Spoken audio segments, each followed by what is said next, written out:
Kumusta mga ka-AC? Ganito ba ang linya ng power outlet nyo sa bahay?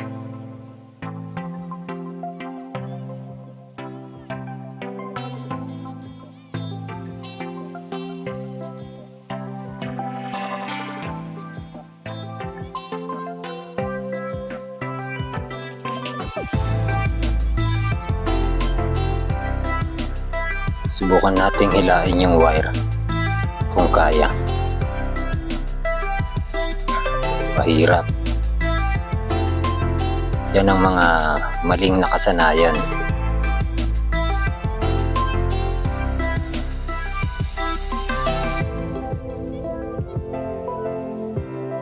Importante na ilinya pero hindi serviceable.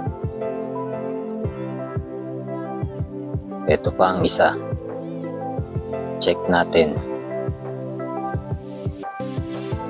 Kaya pala hindi maisara, crowded na siya.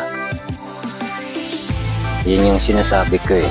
Kung hindi kinakailangang mag-splice o magputol, huwag puputulin yung wire. Ganun din.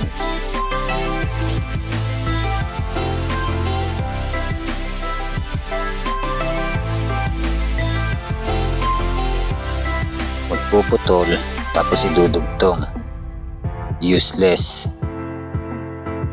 Waste of time at saka materyales.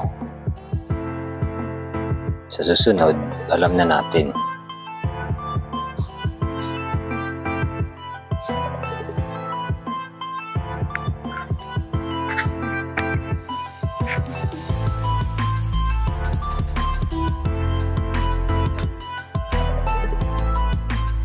Ganito ba yung panel board niya sa bahay? Unang tingin pa lang,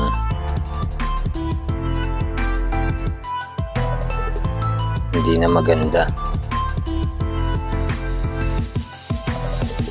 Delikado.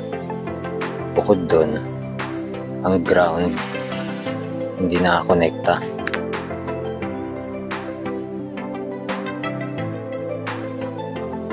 Masyadong crowded.